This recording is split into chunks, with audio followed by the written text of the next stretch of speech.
Welcome to today's event where we have the pleasure to present Inderes. The occasion of this presentation is, of course, your half-year report that you released this morning. As always, we are joined here by Mikael Rautanen, CEO, to take us through your results and, of course, answer questions. I think we will take the main part of the questions in the end. And to that part, there's a box down below. You as a viewer, do feel free to ask a lot of questions there, and then we will take them in the end. But for now, I think I will hand the call over to you, Michael. Thank you, Michael, and good afternoon, everyone. And let's go through the first half of 25 of Inderes. The first half was in a way twofolded. On the positive side, we did double-digit growth in Finland. We continued to strengthen our market position in Finland, and the business in Finland is really solid. And I think this is a reflection that Inderes can still grow despite the strong market position. We can still grow in Finland. So we haven't fully tapped that potential. So that part we're happy with. Then on the negative side, international revenue, we did not grow in the first half internationally, while international revenue is the area where we are putting most of our investment and where we are seeking the growth. So we are not satisfied with that. And that has been the challenges. We have been aware of them. The root cause comes down to our previous strategy, which we in the May Capital Markets Day strategy update said that the previous strategy, there were some hypotheses that proved out not to be correct, and we have revised our strategy on the international side. So we did a thorough strategy work during the spring, and then we also did some restructuring related to the Swedish operation. They're reorganizing some old contracts and the operating model. So we're kind of like now going to the second half. I would say we have a clean table. We have a fresh, updated strategy. We have already made the kind of like difficult part of getting the new strategy going. And now going to the second half, we can put more focus and energy into what is really important and what really matters: customers, growth. So winning new customers and growing existing customers. So a bit of a building the foundation for the new strategy the first half, while running a solid business in Finland and getting the foundation for international growth. Profitability-wise, adjusted EBITDA at the same level as last year. Revenue grew by 5%, and if you look at the reported numbers, the restructuring costs 0.6 million euros, of course, had a significant impact on the second quarter numbers. Those are one-time items. Part of them will bring immediate cost savings for us, and the other part will bring us some more flexibility and efficiency to our delivery model. So these are related to both efficiency and cost savings here.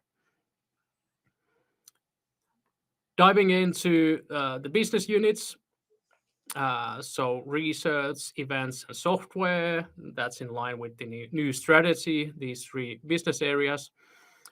Research business, this business area remains extremely resilient in a tough market. So we are growing slightly. We're continuing to do good, solid profitability here, even though the number of the contract portfolio decreased a bit, and that's because of delistings, while the new customer acquisition has been challenging for us. Basically, that means internationally, because in Finland we don't have many customers we could anymore win because we have so strong position in Finland. And here we have been changing our go-to-market tactic, namely in Sweden. That change we did at the end of last year, and now we're seeing what kind of results we get from that. Do we get any positive traction? If not, then we'll continue to pivot and test new go-to-market models. This is really about finding the go-to-market recipe in new markets to get the growth going, and we just need to work hard to find that recipe.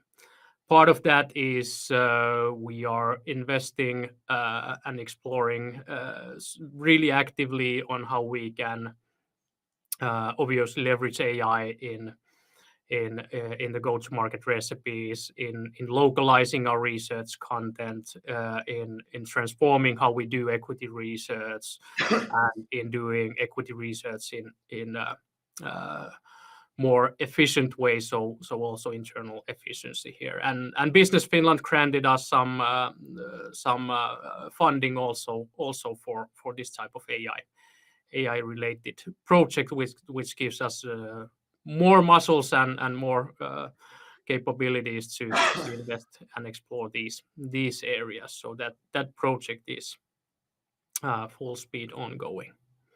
On the Inderes platform, basically really stable performance in terms of the reach of our platform and the investor side activity. Going to the events business, first half very much categorized by successful AGM season. So AGM productions is a big part of this business in the first half. Really strong performance in Finland, in Sweden, weak project sales driving down the figure profitability at a solid level. The first half on this business is usually a solid one in terms of profitability. In Finland, we've been able to grow by expanding our footprint in the clients beyond the investor relations needs. So that growth is going forward actually really nicely. Once we get in it, especially to the large scale enterprise clients, we do good work. It often opens up doors to expand to other hybrid event communications needs of the companies, and that expansion has been successful in Finland and part of our strategy.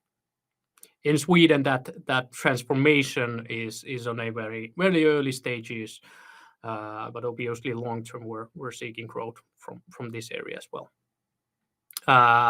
In Sweden, in the first half we implemented some organizational changes, changing the delivery model there, and given these changes, now we're better positioned into getting the events business growing internationally. Software growing 22%, and profitability on a break-even level. First half again, quite a lot categorized by the AGM season, so that revenue is really weighted on the first half from the AGM product, while the other business is more recurring based. On the AGM part, successful deliveries in Finland. We are reaching quite mature stage in Finland, so that growth percentage is slowing down, still growing, and the other products are growing faster than the AGM part. And so basically all products growing. We are increasing and gaining market position in Finland and internationally also getting the first wins and international growth, but that's early stages. On product development side, we are putting our investor relations software portfolio under one user interface into an easy to use platform that we call IR Suite. So basically combining all these different products so that we don't sell just point solution. We sell one platform through which the investor relations can operate all the key functions to run the IR operations, and also that interface combines all the data related to all Inderes products into one easy to use platform. So that's kind of like a big strategic initiative that is now going live. We're migrating the first clients as we speak to this new platform. So that's the overview of Inderes and the different business units. Next, I would dive a bit deeper into the numbers, unless you have any questions at this stage, Michael. Yeah, let's take them in the end, Michael. Let's go through the numbers and then we can collect all the questions there. Let's do so. All right. So on the profit and loss statement, revenue 10.5, up by 5%, recurring revenue 5% growth, project revenue 4% growth. And here basically, well, I could highlight that international revenue not growing, Finland growing 10%. So that's one number to pick up from here. Success on the other front and not reaching the targets on some areas. Cost structure fairly stable if we exclude the non-recurring items, 0.6 million from the cost structure, except the material and services cost has been increasing because of the service costs related to large scale AGM productions that we implemented in the first half. Adjusted EBITDA at last year's level or slightly above 11.3, and adjusted earnings per share 0.55 euros, up from 0.50 last year.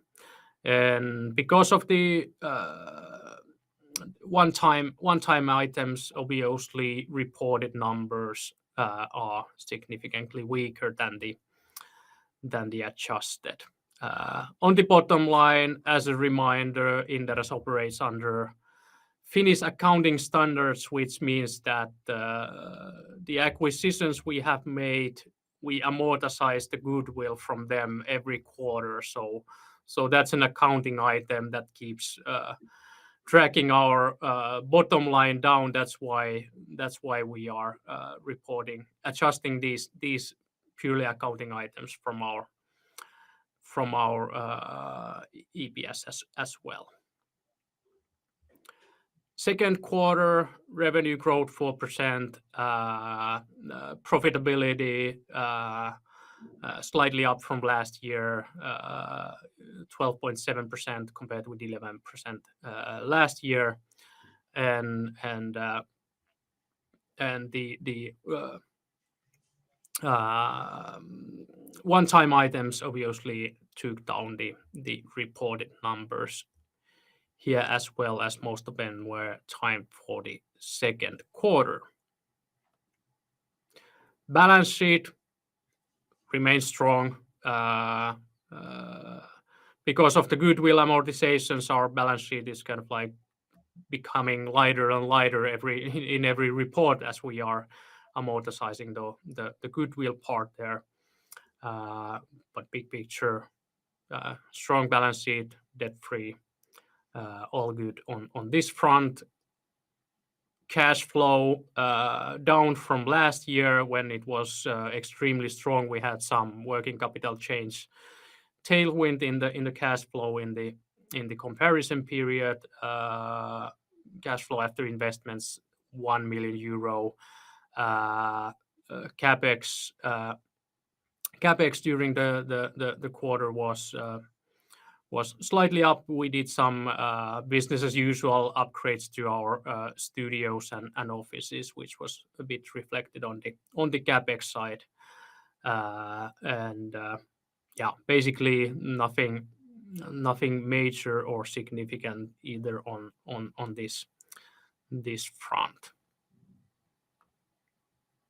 Guidance remains unchanged. This is the same guidance we started the year with. Expecting revenue to grow from last year and relative profitability to improve from the previous year. Guidance background, so we're not expecting our markets to grow. We expect to grow ourselves while the markets don't grow. That's the underlying assumption, and why we are growing, driven by the new products and expansion to new markets, and we keep making investments and push to get the international revenue to grow, and obviously that's reflected in our profitability as well. Perhaps actually on the cash flow side, one thing to note is that if you look at the report, we've been increasing our R&D spend quite a bit in the first half. And R&D spend is something that we take in as a cost, so we are not activating that to the balance sheet at all. Financial targets. So we updated financial targets. Very minor update on the Capital Markets Day strategy update in May 27. So previously we said revenue growth and profitability combination of 30 to 50. Now we're saying over 30. So relatively minor, I would say, simplification to the targets, and continue to expect or continue to target annually increasing payouts, so including dividends and buybacks. This year we have done both buybacks and dividends. So that's basically the big picture for the first half. Next, I would like to go through a very brief summary of the updated strategy that we announced in May. I highly recommend to watch the Capital Markets Day recording that we had on May 27. That recording is available on our investor relations website. I will just summarize the key points from the updated strategy here. So this is how we are organized around the new strategy. So 3 different business units, all with a very disciplined focus on the investor relations category and clear strengths within that category. Research, events, and software. Here you can see the growth in the first half and the growth and the relative size of the business in 2024. On the research business, our ambition for 2030 is to build the most influential Nordic equity research team. So what means influential is that we measure it with the number of our covered companies and the investor reach. And here we are seeing clear need in the market for a commissioned research player. For us, we have demonstrated that we can solve the problems in the market in Finland. Now we just need to find a recipe to scale it internationally. Not an easy one, but we'll crack the code. Events. We're building the leading Nordic IR-focused events agency. This is agency business. Not that scalable, but here we have shown that we can really create shareholder value and build strong, profitable business in this area with the strict investor relations focus that we have and the competitive advantages we have here. Most of the competition here is like generalist events agencies who don't have investor relations as their core, like we do, and we see that there's a clear need to create a strong player in this category in the Nordics, leveraging the same technology platform, leveraging the same distribution network, leveraging the same investor relations understanding and the understanding of the investor, the customers, the audience. I think we have really strong advantages in this area as well. And the software part, our youngest business area, something that have went from a startup phase into scale-up phase over the past years, now becoming more and more significant business. We aim to build the software into the third pillar of Inderes, which means that we want to build a strong international software business here. And we see that there's a clear need for our solutions in the market. I mean, the listed companies, their investor relations, they need to live with these challenges every day, and there are not that many service providers who would look this from a investor relations perspective with a really strong focus on the investor relations market. So the listed companies really need help here, and we have the solutions to solve these problems. Liquidity is a big problem for basically most of the listed companies, and to improve liquidity, you need better communications, because if investors don't have information, they don't trade, and what brings liquidity is also the retail investors who are active part of the company cap table usually. Analyst coverage, huge problem in basically all EU countries except Finland. Small and mid-cap companies don't have or lack appropriate analyst coverage, and we have a solution for that. Digital channels, so the investor communications, that part is also transforming from the kind of like old closed ecosystem into the open digital world.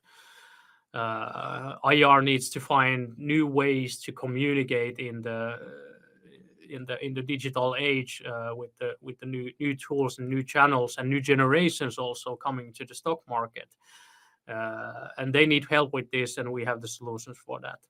And the increasing complexity and cost. I mean, we're a publicly listed company ourselves. I mean, the life of being listed company just has to be more simple. It has to be made simpler.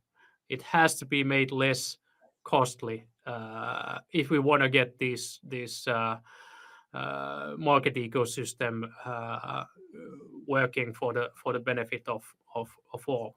If we want to get more companies and smaller companies to IPO, we need to work on this with the whole market ecosystem.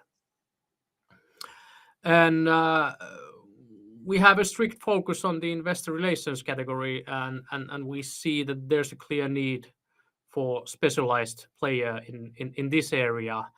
Most of the competition we're seeing is basically, we would call them generalists, so some sort of generalist communications companies, for example, who do a lot of communication stuff, but also investor relations. And then on the other hand, we have many times investment banks who might indirectly or directly compete with some of our product areas, but not not that big of an overlap. So we kind of like where we position us falls between the investment banking and the communications industry, and we see that there's clear niche for us in the market. We have this focus, and then on the non-core side, we seek partnerships.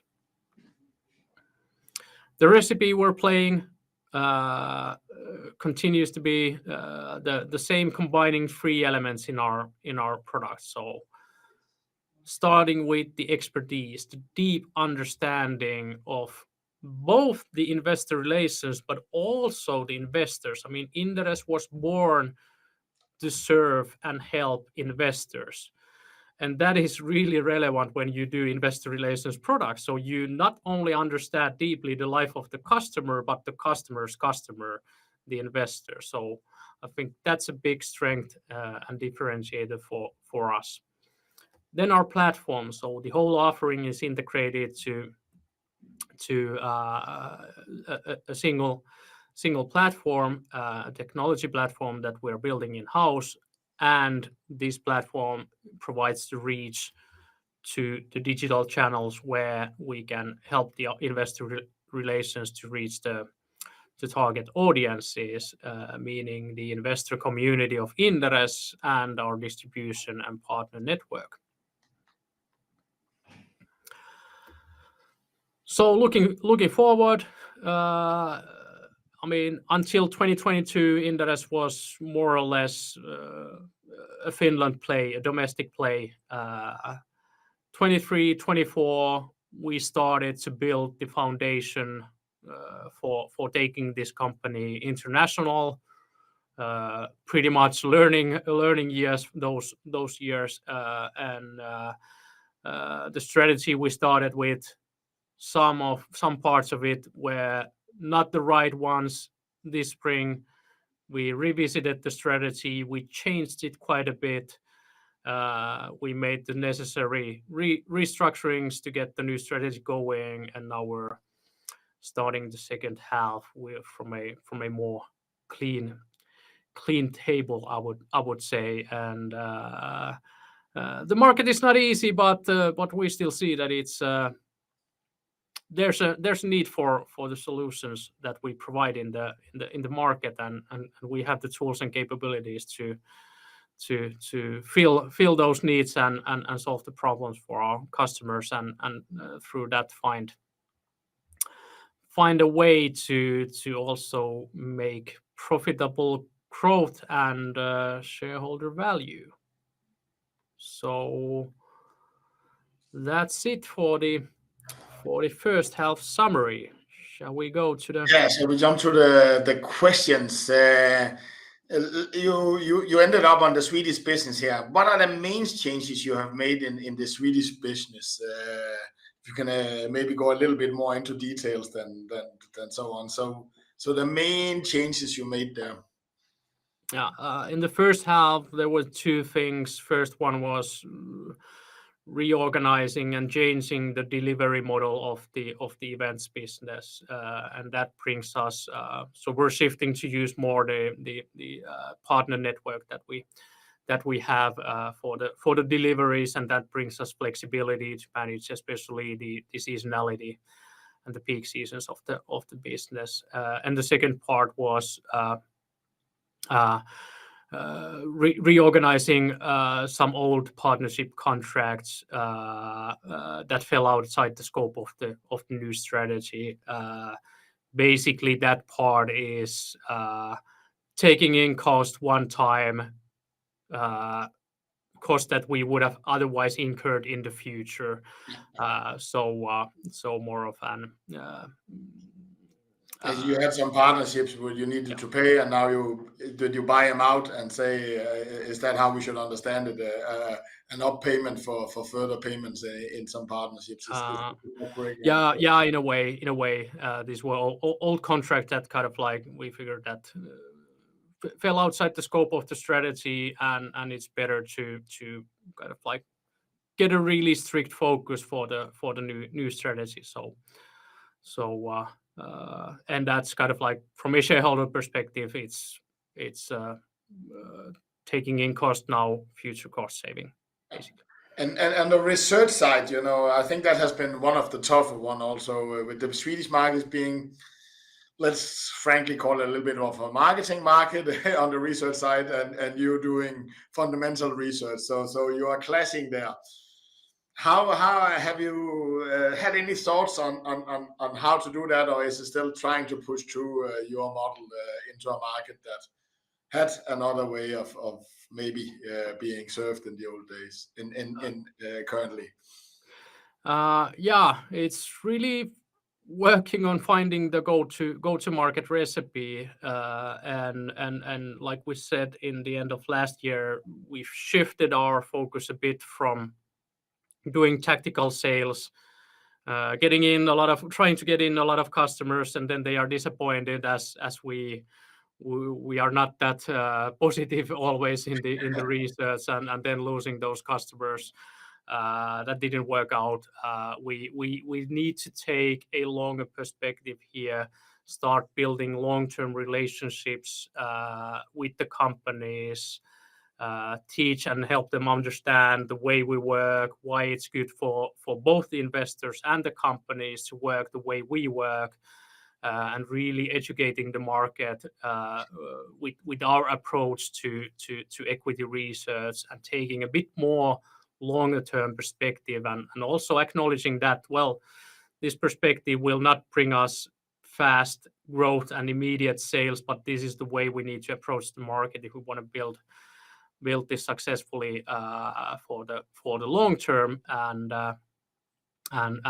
now that work has been ongoing, and we're of course keeping our finger on the pulse on what kind of traction we get here.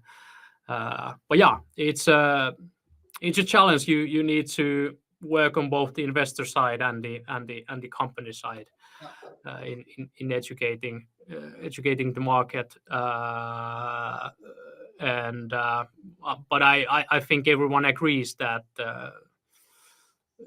we are solving a relevant problem for both the companies and the investors, and everyone sees that yes, there is a need for this. We just need to get it going.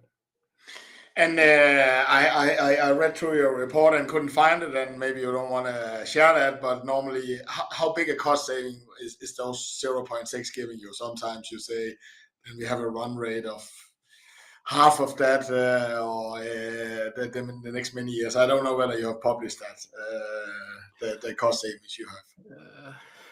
Yeah, no, we didn't publish. It's not that material on an annual level, because the cost would have spread out to several years for the future. So it is more easing the operating model. Yeah. I understand. Yeah. How far are you with the AI tools? Just to give you your point of view, there's such a much discussion on whether they will soon write 50 pages reports, can do it, can they get a good opinion? Maybe how far are you with these tools, and from where you are sitting, how good are they currently? Yeah, I'm trying to be really careful with the AI stuff, not to kind of like hype it. I'd prefer that we come out and communicate when we have something concrete to show. So that's why I'm trying to keep my foot down, while at the same time being super excited, of course, with all the opportunities opening up. So far, it's been, of course, bringing a lot of efficiency to what we already do. Localizing the research content to new languages, and those sorts of some initiatives that we have also published published as a press release. When we get stuff out that is meaningful, we'll communicate that in the future. Strategically, of course, it's a really interesting question. How should equity research companies approach AI? What's the role of the human analyst in the future? Because I mean, the supply of AI generated equity research is going to be infinite soon. But where's the demand? Who wants to read opinions of AI? And what's the what's going to be the role of this content, and what's going to be the role of the super professional deep dive equity analyst in future, and how are these going to play together? It's a huge question that we are working on with the team all the time. But I'd say that I'm trying. At current times, you're pretty optimistic it will drive efficiencies. I have been in ours. Yeah. Collecting Efficiency data. is kind of like, that's obvious. But what are the unknowns? That's something you need to think through all the time. Yeah, and I do agree. In the end, it's the opinion who matters, but it's how you get to it. And like, you need to put yourselves in the shoes of the investor. Like, what is the content that investors trust in the world of more and more content, more and more AI generated content? What do you trust, and what do you want to read or consume as an investor? Is an interesting question. And that was also why I was a little bit interested, because now you actually put your brand up as one of your strategies, right? To be a well-known brand in your international relations strategy. I guess that's, in an AI world, you are thinking a little bit ahead there and say you need some kind of a brand, probably known for something in an AI world, or else you might be obsolete. Trust and brand. I think those are kind of like timeless things that you always need to focus on and build. Perfect. Any new signals around the IPO activity in Finland? Are you seeing as if you watched earlier with you have a pipeline and working with a lot of. Is there some movement, because we are starting to see something in the US, and normally they lead, right? So. It was like this year started off with some positive vibes in the IPO sentiment. Then we had the Liberation Day, and it went quiet again. Well, now we've had the summer holidays and the summer, and after the summer, it has remained quiet.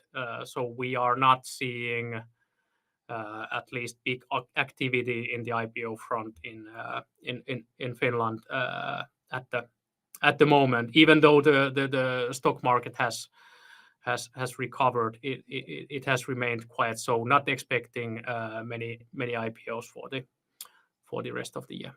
So that's kind of indicated in your flattish market growth expectation, is that you also haven't built in some IPO activity. Is that correctly understood? Perfect.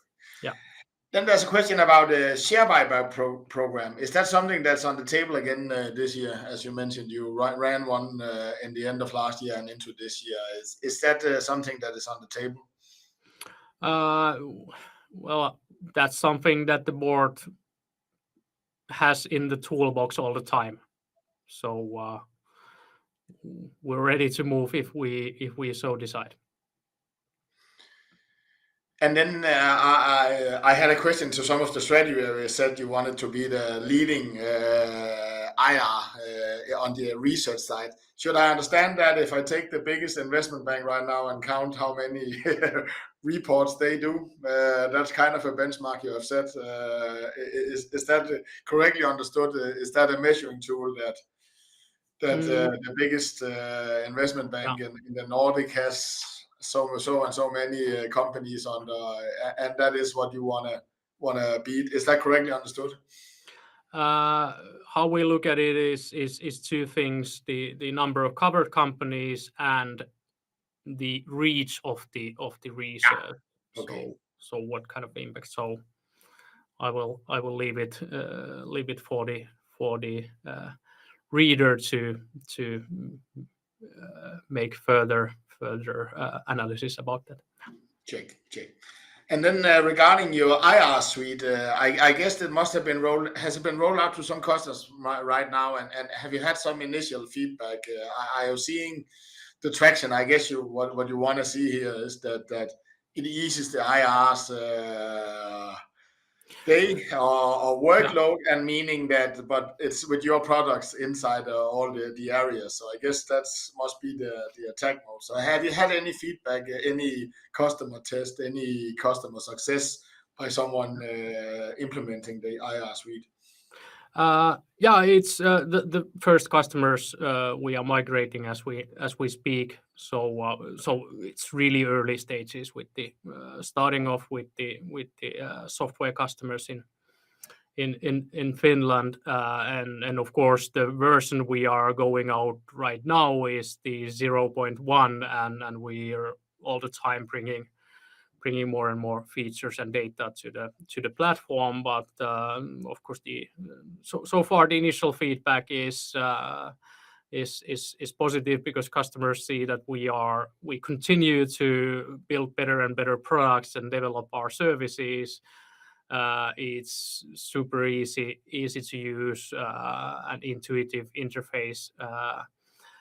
So that's also one thing where we get a lot of positive feedback, and long term the vision is that we would integrate all, whether you use one or several products of Inderes, you would primarily operate them through the IR suite, so you would be exposed to the whole offering through the platform. So establishing, in addition to our strong human-to-human customer relationship with our clients, also a digital interface towards the clients that we have in a way lacked so far.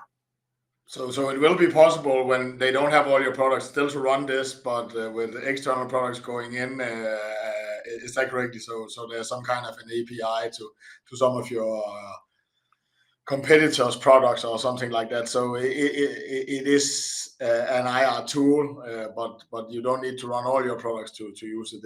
Is that correctly understood? Yes, we can also integrate partner products to the platform. That's one part of the vision. But meaning that, let's say a company is using our events product to watch, to check their event statistics after the event. The customers would log into IR Suite to see the data and analytics around, for example, their event viewerships, or how their research has been consumed, and so forth and so forth. So that's the idea, and then they would also be exposed to the other products. Perfect. I think that was the last question from me, Michael. Thank you for taking us through your results and answering questions. May everybody have a nice day. Thank you, Michael. Thank you, audience.